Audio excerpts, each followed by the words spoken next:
இப்போ வந்து என்னுடைய கணவர் சொல்கிறாரு, அதனால நான் வேலைக்கு போகல, எங்கள் மாமியாருக்கு பிடிக்கல, அதனால நான் வேலைக்கு போகல அப்படின்னு சொல்கிறாங்கல்ல.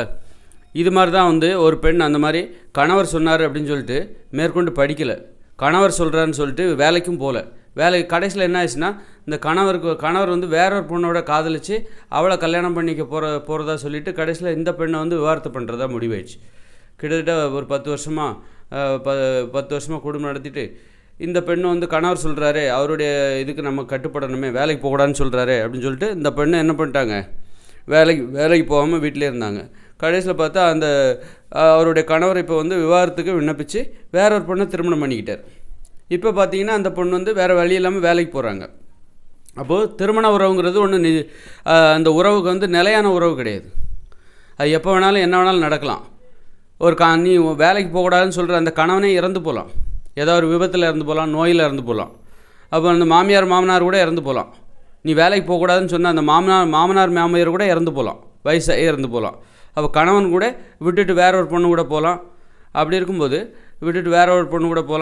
இருக்கும்போது அப்போ அந்த நேரத்தில் நீ வேலைக்கு போய் தானே ஆகணும். அப்போ இவங்க சொல்கிறாங்க, இவங்க யாரும் உன் கூட கடைசி வரைக்கும் மாட்டாங்க, கடைசி வரைக்கும் வர்றது உன் தொழில் தான். அப்போ உன்னை காப்பாற்ற போகிறது இந்த இவங்களோ கணவரோ அல்லது உன்னோட மாமனாரோ மாமியாரோ கிடையாது. வேலைக்கு போகக்கூடாதுன்னு சொன்னாங்க பார்த்தீங்களா, அந்த கணவரோ மாமனாரோ மாமியாரோ உன்னை காப்பாற்ற போகிறது கிடையாது. கடைசி வரைக்கும் காப்பாற்றுவாங்க அப்படின்னு எந்த உத்தரவாதமும் கிடையாது. யாருக்கு வேணாலும் என்ன வேணாலும் நடக்கலாம். அப்படி இருக்கும்போது தொழில் தான், நீ செய்கிற தொழில் தான் கடைசியில் அது ஒன்றை காப்பாற்ற போகுது. அதனால் அதுக்கு இந்த சரியான உதாரணம் என்னென்னா, கணவருக்கு வேற ஒரு பெண்ணோட தொடர்பு ஏற்பட்டு இந்த பொண்ணை விவாகரத்து பண்ணிவிட்டு வேற ஒரு பொண்ணை கல்யாணம் பண்ணிக்கிட்டார். அது மாதிரி மாமனாரும் மாமியாரும் வயசாகி இறந்து போயிட்டாங்க அப்படின்னு வச்சுக்கோங்க. அல்லது கணவர் வேறு கல்யாணம் பண்ணி போகும்போது மாமனாரும் மாமியாரும் அந்த பையனோட தான் போயிடுவாங்க. அப்போ இந்த பெண் தனியாக தான் நிற்பாங்க. அப்போ வேலைக்கு போய் தானே ஆகணும். அப்போ வந்து நீ சொன்னதுனால தானே நான் அன்றைக்கெல்லாம் வேலைக்கு போகல, இப்போ நீ என்ன விட்டுட்டு போகிறேங்கிற, நான் என்ன பண்ணுவேன் அப்படின்னு அந்த பொண்ணு இப்போ வந்து புலம்புறாங்கன்னு வச்சுக்கோங்களேன். புலம்புவாங்க. அந்த மாதிரி ஒரு சுச்சுவேஷன் நடக்கும்போது இது மாதிரி தானே அவங்க புலம்புவாங்க. அப்போது யாரை நம்பியும் நீ வேலைக்கு போகாமல் இருக்கக்கூடாது.